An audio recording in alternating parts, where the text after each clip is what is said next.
तो दोस्तों हमारे इस नए वीडियो में आप सभी का स्वागत है। इस वीडियो में आपको बीए प्रथम वर्ष प्रथम सेमेस्टर के फूड न्यूट्रिशन एंड हाइजीन खाद्य पोषण एवं सुरक्षा के बारे में बताया जाएगा।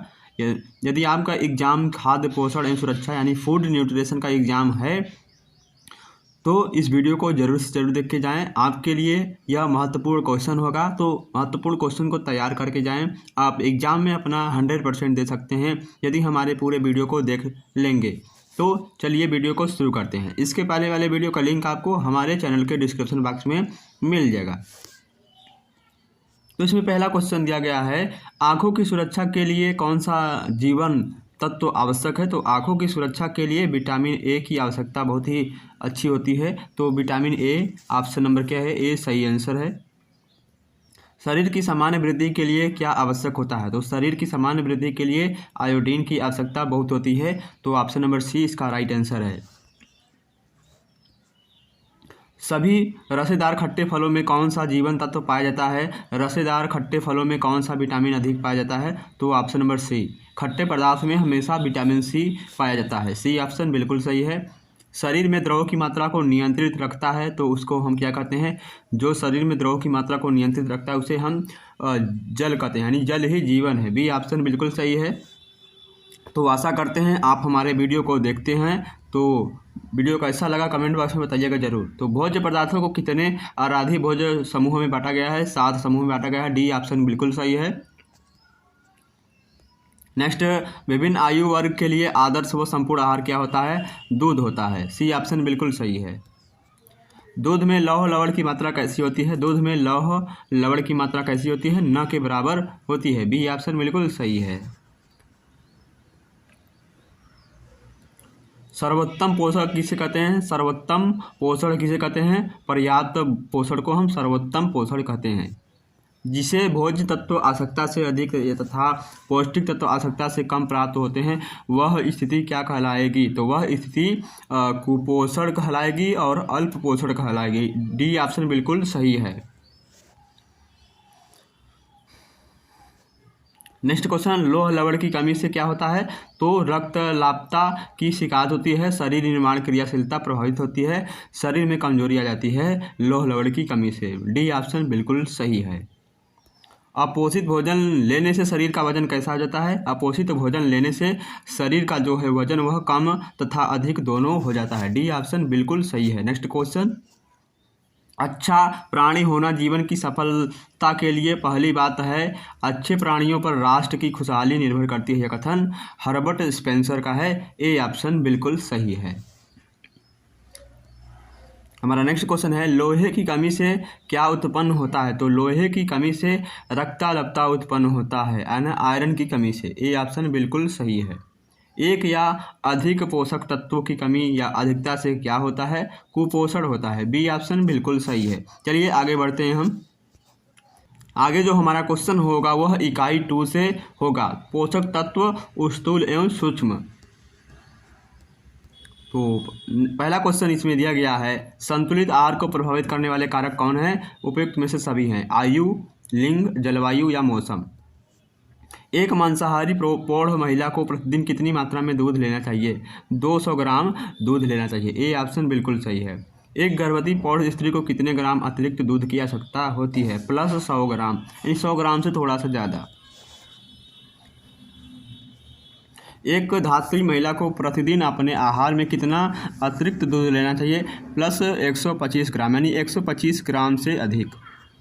माँ के शरीर में प्रतिदिन कितना दूध का निर्माण होता है, 1.5 लीटर निर्माण होता है। बी ऑप्शन बिल्कुल सही है। आयु वृद्धि के साथ साथ शरीर की न्यूनतम उपापचय क्षमता क्या होती है, घटती जाती है। बी ऑप्शन बिल्कुल सही है। नेक्स्ट क्वेश्चन, विशिष्ट शारीरिक आवश्यकता है, विशिष्ट शारीरिक अवस्था है, क्या है, उपयुक्त में से सभी। डी ऑप्शन क्या है, बिल्कुल सही है। 10 से 12 वर्ष की अवस्था में कितने ग्राम प्रतिदिन दाल की आवश्यकता होती है, 70 ग्राम। सी ऑप्शन बिल्कुल सही है। हल्का श्रम करने वाले व्यक्ति के लिए कितने कैलोरी ऊर्जा की आवश्यकता होती है, 24 कैलोरी ऊर्जा की आवश्यकता होती है। ए ऑप्शन बिल्कुल सही है। नेक्स्ट क्वेश्चन दिया गया है हमारा, एक वृद्ध शाकाहारी पुरुष को प्रतिदिन कितनी मात्रा में दूध लेना चाहिए? 300 ग्राम लेना चाहिए। एक वृद्ध मांसाहारी पुरुष को प्रतिदिन कितनी मात्रा में दूध लेना चाहिए? 150 ग्राम। एक शुद्ध शाकाहारी महिला को प्रतिदिन कितनी मात्रा में दूध लेना चाहिए? 350 ग्राम लेना चाहिए। मध्यम श्रम करने वाले पुरुष को ऊर्जा की आवश्यकता होती है तो 28 कैलोरी ऊर्जा की आवश्यकता होती है। मध्यम श्रम करने वाली स्त्री के लिए प्रतिदिन ऊर्जा की आवश्यकता होती है 22 कैलोरी होती है। सी ऑप्शन बिल्कुल सही है। Food and nutrition board national research council America क्या है? पोषण संस्था है। क्या है? पोषण की संस्था है। ए ऑप्शन बिल्कुल सही है। ICMR द्वारा प्रस्तावित सूची के अनुसार एक 3 वर्षीय बालक को कितने अनाज की आवश्यकता होती है? 150 ग्राम अनाज की आवश्यकता होती है। 4 से 6 वर्ष के बालक के लिए कितने अनाज की आवश्यकता होती है? 200 ग्राम। कठिन श्रम करने वाले पुरुष को प्रतिदिन ऊर्जा की आवश्यकता होती है 3900 कैलोरी ऊर्जा की आवश्यकता होती है, यानी 3900 कैलोरी ऊर्जा की आवश्यकता होती है कठिन श्रम करने वाले पुरुष को। वृद्धावस्था में एक मांसाहारी पुरुष को दूध की प्रतिदिन कितनी आवश्यकता होती है? 300 ग्राम। निम्नलिखित में से कौन सा कथन सत्य है? तो उपयुक्त में से सभी कथन क्या हमारे सत्य हैं। नेक्स्ट क्वेश्चन, एक वृद्ध मांसाहारी महिला को प्रतिदिन कितने दूध की आवश्यकता होती है? 150 ग्राम। सी ऑप्शन बिल्कुल सही है। अब हमारा नेक्स्ट क्वेश्चन है इकाई 3 यानी कार्बोहाइड्रेट से रिलेटेड इंपॉर्टेंट क्वेश्चन। तो इसमें पहला क्वेश्चन दिया गया है, कार्बोहाइड्रेट्स में कार्बन, हाइड्रोजन या ऑक्सीजन का अनुपात कितना रहता है? 1:2 और 1 का अनुपात रहता है। ऑप्शन नंबर ए बिल्कुल सही है।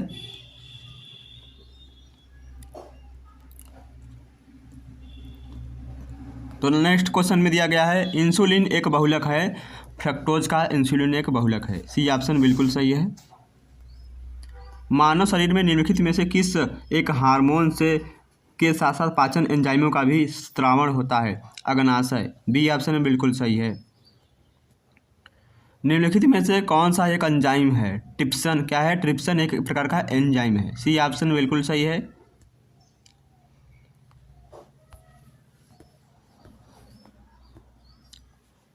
हमारे नेक्स्ट क्वेश्चन में दिया है एल्कोहल के निस्राविशन के लिए निम्नलिखित मानव अंगों में कौन उत्तरदायी होता है? यकृत होता है। ए ऑप्शन बिल्कुल सही है।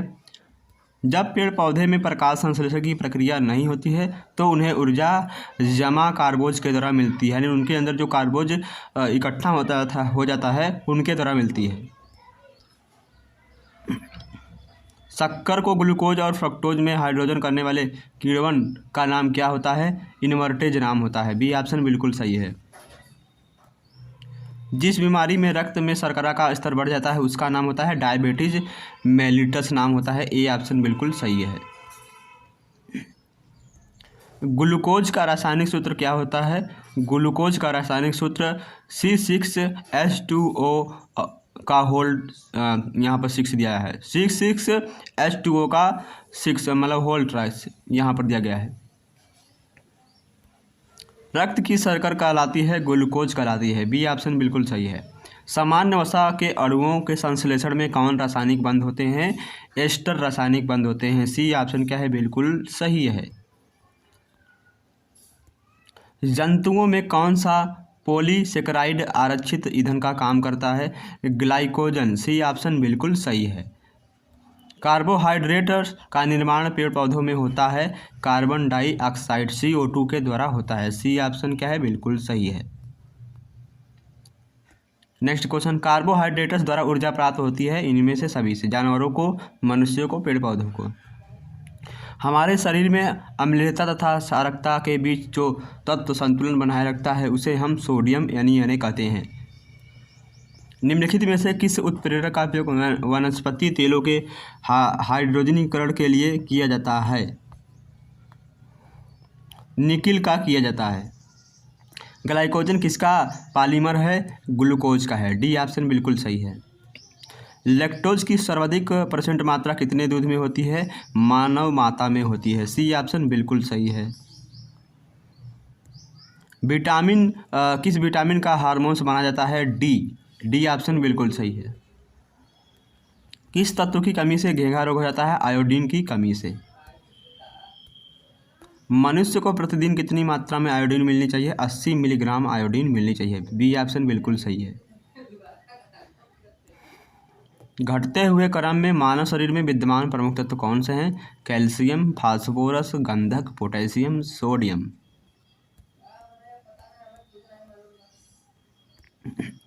प्रकाश संश्लेषण की प्रक्रिया में उपस्थित रहते हैं इनमें से सभी।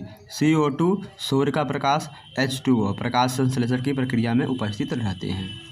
उस वाहिनी का क्या नाम है जो अमाशय तथा क्षुद्रांत के यकृत में पोषयुक्त रक्त देती है? यकृत प्रवेश द्वार शिरा नाम होता है उसका। डी ऑप्शन क्या है? बिल्कुल सही है। कार्बोज का समान सूत्र क्या होता है? CH2O होता है। कार्बोज का समान सूत्र CH2O होता है। Next question, glucose, sucrose, maltose की श्रेणी का पदार्थ है, इनमें कौन सा है? स्टार्च। बी ऑप्शन बिल्कुल सही है। मानव शरीर में जल की प्राप्ति समांतर पीने के अतिरिक्त और किस प्रक्रिया से होती है? ग्लूकोज के ऑक्सीकरण से होती है। ए ऑप्शन क्या है? बिल्कुल सही है। चलिए आगे बढ़ते हैं हम क्वेश्चन में। अब हमारा क्वेश्चन होगा इकाई 4 यानी वसा। वसा से रिलेटेड इंपॉर्टेंट क्वेश्चन भी आपके फूड न्यूट्रिशन एग्जाम में आएंगे। को सर्कुलर का पेपर, अनिवार्य प्रश्न पत्र। तो इसमें पहला क्वेश्चन क्या है? वसा निम्न में से किसका मिश्रण होता है? चर्बीदार अम्ल और ग्लिसरीन का मिश्रण होता है। वसा की रचना में कौन सा रासायनिक तत्व शामिल है? कार्बोज, हाइड्रोजन और ऑक्सीजन तीनों शामिल होते हैं। डी ऑप्शन क्या है? सही है। 1 ग्राम कार्बोज में कितने कैलोरी देता है? 4 कैलोरी देता है। ए ऑप्शन क्या है? बिल्कुल सही है। लिपिड में निम्न में से किसे शामिल किया जाता है? वसा अम्ल, वसा तेल, फास्फोलिपिड, स्ट्रीलाल युक्त में से सभी। डी ऑप्शन बिल्कुल सही है। वसा निम्न में से किसमें मिलता है? उपयुक्त में से सभी। डी ऑप्शन बिल्कुल सही है।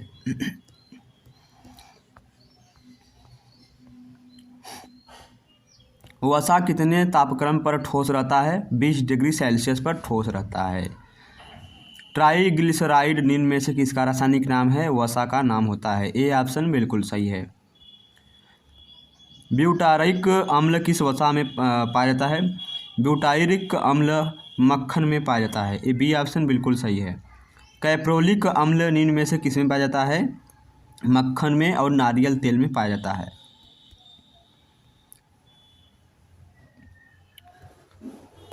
पामेटिक अम्ल निम्न में से किस में पाया जाता है? वनस्पति तेल में पाया जाता है। ए ऑप्शन बिल्कुल सही है। स्टीमरिक अम्ल निम्न में से किस में पाया जाता है? प्राणी जगत में वनस्पति के तेलों में पाया जाता है। निम्न में से किस में कार्बन तथा हाइड्रोजन के अणुओं की संख्या में अंतर होता है? असंतृप्त वसीय अम्ल। बी ऑप्शन क्या है? बिल्कुल सही है। निम्न में से कौन असंतृप्त वसीय अम्ल में शामिल है? उपयुक्त में से सभी। डी ऑप्शन क्या है? बिल्कुल सही है। निम्न में से कौन गर्मी के मौसम में हमारे शरीर में जो पसीने के रूप में भाप निकलती है उसको हम सेमी परमिएबल कहते हैं? सी। ए ऑप्शन बिल्कुल सही है। नेक्स्ट क्वेश्चन यह है, निम्न में से कौन अम्ल तथा संबंधी रोग उपचार के लिए सहायक होता है? लियोनिक अम्ल। सी ऑप्शन बिल्कुल सही है। भोजन में पौष्टिकता के आधार पर लिपिड को कितने वर्गों में विभाजित किया गया है? विशिष्ट लिपिड के वर्गों में विभाजित किया। डी ऑप्शन बिल्कुल सही है। वसीय अम्लों में मोनोहाइड्रिक तथा डाइहाइड्रिक के किसके साथ मिलने से मोम बनता है? एल्कोहल के साथ। सी ऑप्शन बिल्कुल सही है। निम्न में से कौन सा वसा शरीर में सबसे अधिक पाया जाता है? अर्गोस्टिराल। ए ऑप्शन बिल्कुल सही है। चलिए क्वेश्चन में हम आगे बढ़ते हैं। नेक्स्ट क्वेश्चन में दिया गया है हमारा, मिश्रित ट्राइग्लिसराइड निम्न में से प्राणी जगत में किस में पाया जाता है? सभी में पाया जाता है। अंडा, मांस, मछली, घी, मक्खन, खोया, यकृत में पाया जाता है। वनस्पति जगत के किन तत्वों में मिश्रित ट्राइग्लिसराइड पाया जाता है? सूखे मेवे में, सोयाबीन में, बीज में, मूंगफली, नारियल तेल में। डी ऑप्शन सभी में पाया जाता है। निम्न में से कौन से पौधे अपने बंधों में वसा संग्रहित करके रखते हैं? बादाम, नारियल, मूंगफली और सरसों। डी ऑप्शन बिल्कुल सही है। वसा में घुलनशील विटामिन कौन सा है? Vitamin A, vitamin D, vitamin E व के। डी ऑप्शन बिल्कुल सही है। निम्न में से कौन से वसा के कार्य हैं? उपयुक्त में से सभी क्या है? वसा के कार्य हैं। ऊर्जा प्रदान करना, शरीर में ऊर्जा का संग्रहण करना, शरीर के कोमल अंगों को सुरक्षा प्रदान करना। निम्न में से कौन वसा का कार्य नहीं है? प्रोटीन का अपव्यय करना। शरीर पर वसा की कमी के प्रभाव में निम्न में से कौन से शामिल हैं? उपयुक्त में से सभी। डी ऑप्शन बिल्कुल सही है। वसा की अधिकता के प्रभाव में कौन शामिल है? डी ऑप्शन बिल्कुल सही है। मोटापा बढ़ना, हृदय संबंधी रोग, मधुमेह हो जाना। डी ऑप्शन बिल्कुल सही है। सभी। वसा या लिपिड कैसा भोज्य पदार्थ है? चिकनाई युक्त भोज्य पदार्थ है। ऊर्जा संग्रहण का उत्तम साधन क्या है? वसा है। सी ऑप्शन बिल्कुल सही है। वसा की कमी से कौन सा रोग हो जाता है? फ्राइनोडर्मा रोग हो जाता है। बी ऑप्शन बिल्कुल सही है। तो मिलते हैं आपसे नेक्स्ट वीडियो में। यह वीडियो देखिएगा ज़रूर और अपने दोस्तों के साथ शेयर करिए जो course सर्कुलम paper food nutrition and hygiene BA प्रथम वर्ष प्रथम सेमेस्टर का देने जाएंगे।